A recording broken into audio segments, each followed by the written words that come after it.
I'm Paul Van Squike of Taekwondo Guide, and this is Topic Tuesday, where I go through your comments and questions about Taekwondo, and we talk about it. It's a great listening experience, even though this is YouTube, where you're supposed to watch the video, stick your headphones in, and get some chores done. I like to hand wash my vehicles sometimes. You know, get the spray-on wax, get it polished up real nice. This is a good thing to listen to while you do that. You know what else is good? Is Combat Learning by Josh Peacock. I was just listening to one of his episodes today while I was eating lunch. So, even though this is on YouTube, it's just my platform of preference. You can still listen. All right, let's jump into your topics. We have one topic, one comment this week.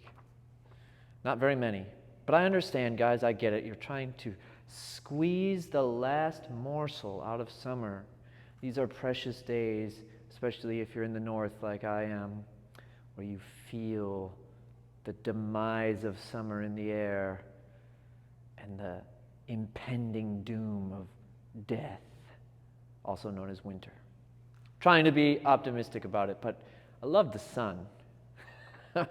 So if you're outside enjoying the sun instead of typing comments, I totally get it. Keep doing that.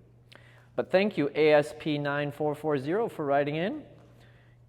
ASP9440 says, Paul, do you think it's possible to get into a really high-level Taekwondo at the age of 20s in order to perform top-level demonstrations? I'm thinking of things really crazy level like K-Tigers or Taekwondo Cree and the like. Yeah, it's hard. I don't think there's a single Olympian, Taekwondo Olympian, who started in their 20s. I don't think there's one example of that. Is it impossible? It's certainly not impossible. That's a big word, right? But are there many examples of it? In the Olympics, no. I don't know about the demonstration teams. I don't know if there are any stats on something like that. But it's going to be incredibly difficult to do that. I think to develop a high level of skill in Taekwondo where you're capable of making it look good like that, like those guys do, probably, I mean, if you really grind, I'm talking training every day for multiple hours, you could probably get good like that in 4 or 5 years. If you're doing normal classes, 10, 15 years, right? If you start at 20, that's going to put you into your mid-30s if you're doing your normal classes, or early 30s. And at that point, unfortunately, you usually start declining in terms of your natural physical attributes, things like flexibility, explosiveness, unfortunately, start to decline. And even if you don't see declines there, you may pick up injuries that start to linger, making your movements more and more difficult in your 30s, 40s, 50s, and so on. So, impossible? No. These things are always dependent on the individual. Unlikely, probably. I would ask, if you're asking about yourself, if you really actually want that as well, because the people who do those demonstration team performances, I mean, they're really grinding away at their training. It consumes a massive portion of your life. And for most people, that's not what they want from a martial art. They want the martial art to spice their life up. It's a seasoning to make their life better. It's not meant to be their life. So unless you want Taekwondo to be your life, you probably don't actually want the lifestyle required to do that kind of a level of Taekwondo. You know, that's a level beyond where I'm at, and I've made Taekwondo my career. So that's telling you something, how high level that is. All right, Well, that's all of your topics, but I have one of my own that I thought I would discuss with you. My mom was visiting from Florida over the weekend, and we talked Taekwondo a lot. She is a second Dan black belt. She started, I think, in 2006, somewhere in there. So she's been doing it a long time.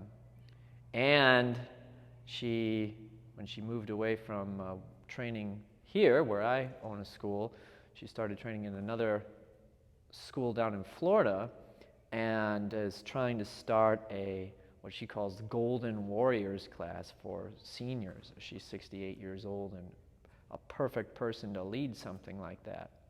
So we bounce ideas off each other all the time. And she actually wrote in last week about self-defense techniques.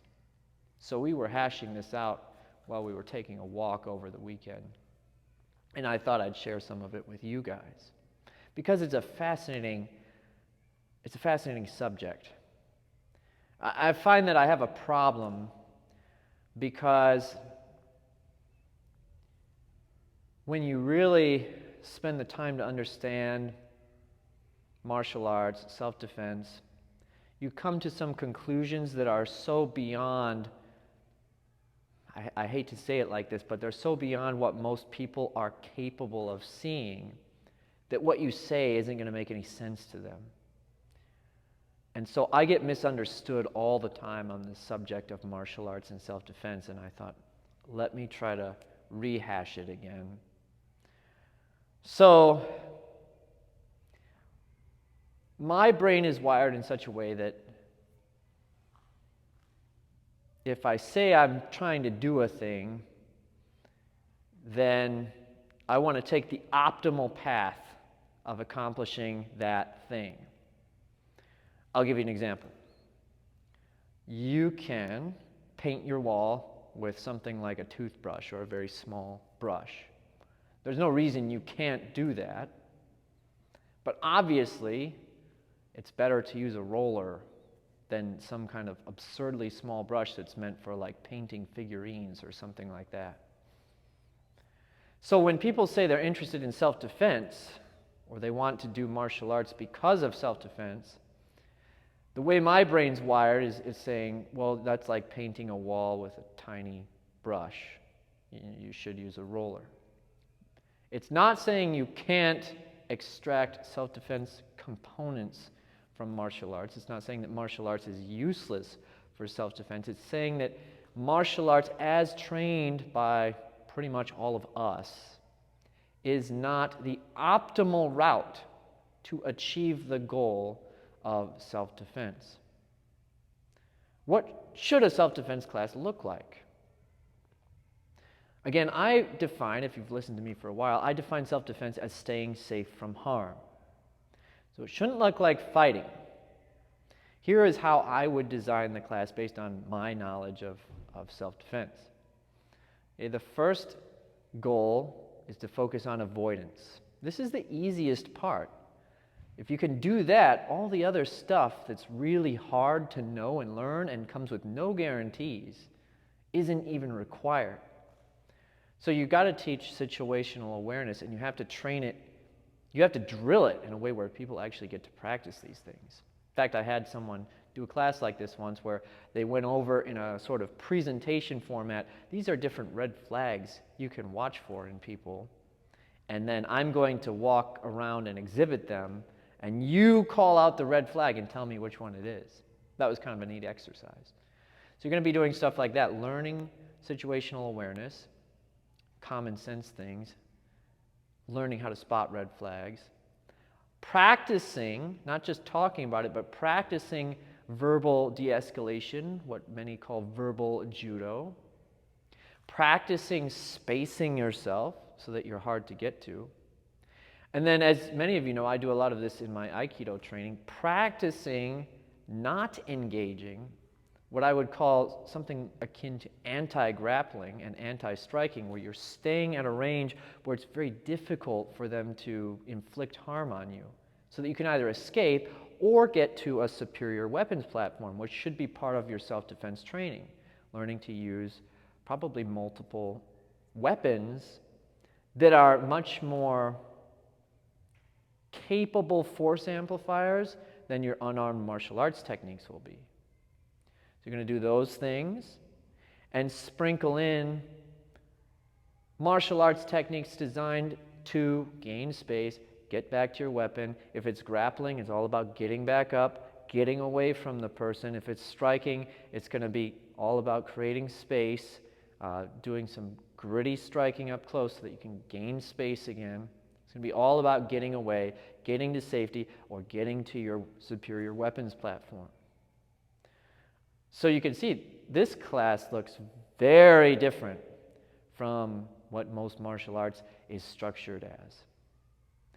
And my suspicion is, especially if you practice the most important elements first, avoidance and so forth, that these classes would not be hot sellers. You could offer them, but it wouldn't be a business worth pursuing if your goal is to make a viable business. These would not be marketable products. Otherwise, we'd see a lot of them already. And no doubt, there are places that do stuff like this, but they're few and far between. So that's what self-defense would look like. Now, if you just want to teach fighting and be honest about that, there's nothing wrong with that. That's going to look like a combat sport. And of course, there are schools that dial into combat sports, and that's great. You're going to get the best toolboxes for dominating someone. And a lot of people associate dominating someone with self-defense, even though they're from different camps.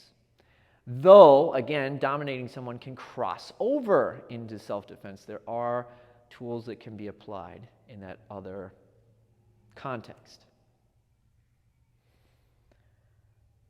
But a lot of people don't want to do that type of training because it's very demanding. You're just, frankly, fighting a lot. And I was just listening to Josh's podcast, Combat Learning. He had a Jeet Kune Do guy on, and the guy was talking about how instructors understood that people didn't want to fight, maybe didn't want to fight themselves, and created a lot of what he called IP, just lots of stuff to memorize, where you go through the motions, where you go through rehearsed routines that mimic a hypothetical self-defense situation, and you call that good. Now, what that really is, mostly, is it's giving your students a power fantasy. You can hear Ramsey Dewey use that term, power fantasy. So, it puts you in a funny place as an instructor. On the one hand, I would love to just do the sport martial art, good pumse, good sparring. They're two different categories of athleticism, and they're great physical pursuits, mental pursuits for Taekwondo practitioners. But if you do that, as you can see if you peruse my comment sections, people get really upset about having the self-defense components removed. And of course, people coming in, they want a self-defense component, even though they don't understand what that even means. They want something that they can associate with self-defense, something they can gravitate towards, that says to them, I'm doing self-defense, I'm checking this box. And if you only do combat sport training, even though it's the better route than doing rehearsed routines when it comes to learning to fight and dominate someone, they either don't want to engage in that severity of training or don't even associate it with self-defense in the first place. It's one or the other. So what many schools have done is they do their, quote, self-defense techniques, which involve different break holds, different self-defense strikes that you don't necessarily see in the sport side of the training. So like knees, elbows, obviously those are in Muay Thai, but most combat sports don't have knees, elbows, palm heel strikes, that kind of thing. So you do some pad work with those, Do some partner exercises with those. Do your break holds. And you give people the sense of learning self-defense. They get to check that box. Is that morally right? Well, that's the tricky question.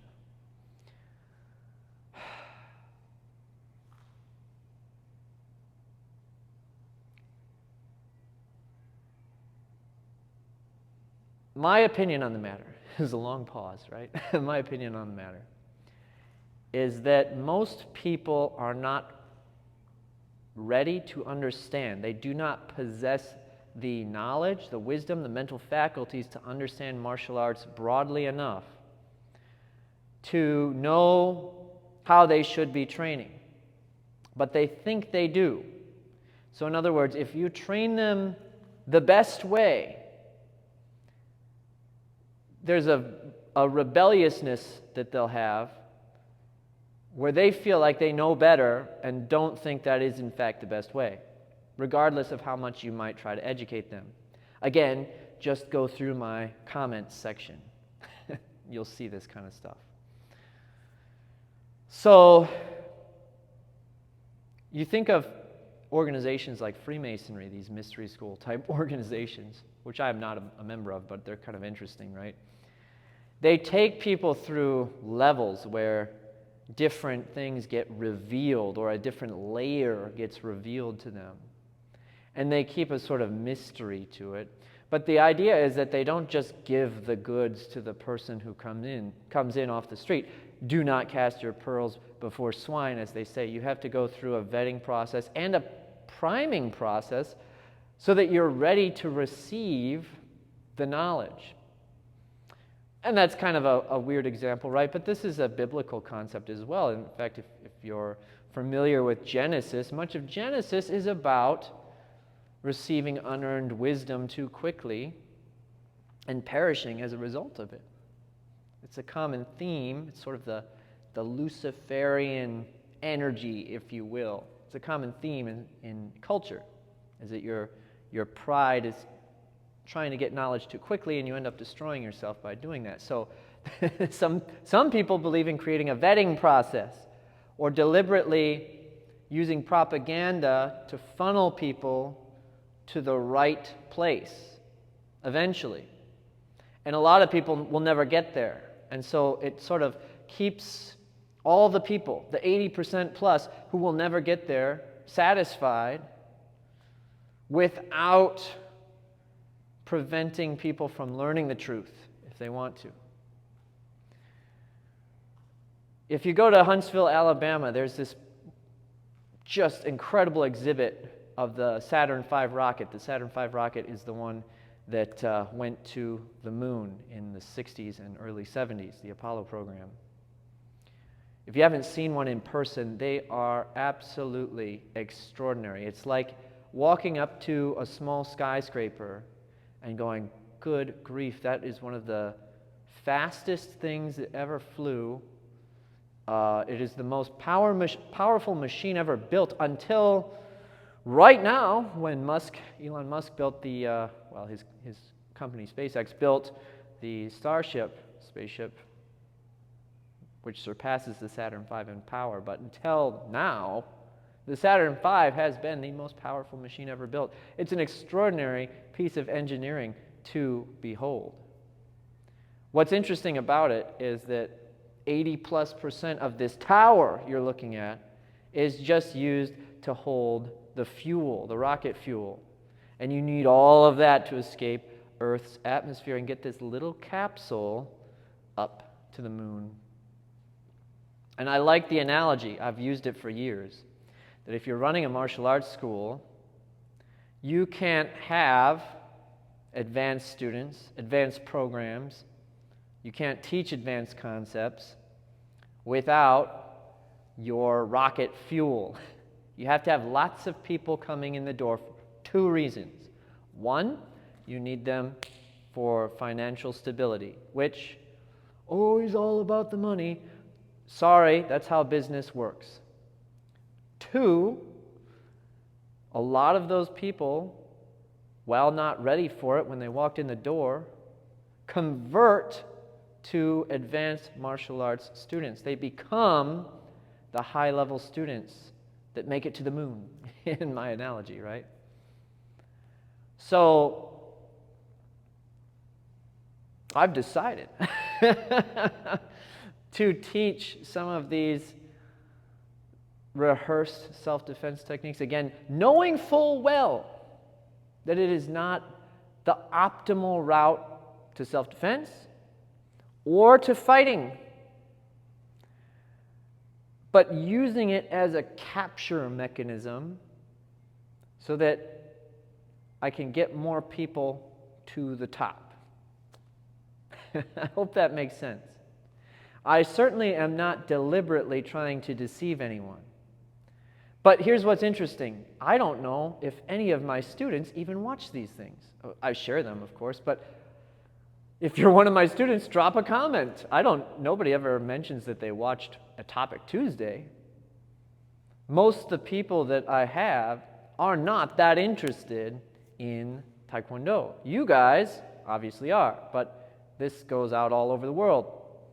So I've got an audience, people in the Philippines, people in India, all over the place, listening, who are passionate about Taekwondo. You might be the only one at your dojang that's really like that, or that's interested in consuming it in this manner, at least. So it's hard because you want to do what's right for people. You want to do what's best for people, and that's a very difficult thing to navigate. I'll give you just one more example. I really like Josh's approach to teaching sparring, for example. It probably would produce some fantastic Olympians. It would be interesting to test it out. But, generally speaking, we know some of the stuff that produces the best fighters, whether it's his or not. We know really good stuff to produce top-level fighters. That is not something you can give to a 5-year-old. If you have a class full of 5-year-olds, you cannot teach them like it's a class full of Olympians. So the optimal form of training has to match the student. It can't just be a black and white, this is the best route to your destination. That only works if everyone you're working with is a blank slate, the same. But of course, everyone's different. Everyone has different interest levels and different abilities to perceive these things. And so unfortunately, I think most people need to at least start their journey at a very remedial place, simply to get their head in the right spot. And then hopefully they start to question these things, and you can, like I have here, offer the more advanced programs, which I do for free. You just simply have to ask about them, where they can start delving into the real meat. But of course, a lot of people probably don't want that in the first place. So I need the big net, need the capture mechanism, and I thought I'd discuss it with you guys because it's a strange thing, morally speaking, because you're deliberately not giving the best tools because they might not be ready for them. What do you guys think? Of course, as always, you're welcome to leave me a comment. Remember, Topic Tuesday is contingent upon you guys. I only had one comment this week. Do you want Topic Tuesday to die? I don't think you do. So get going with those comments so we can have an excellent Topic Tuesday next week. Hey, I appreciate you guys. And as always, enjoy your training.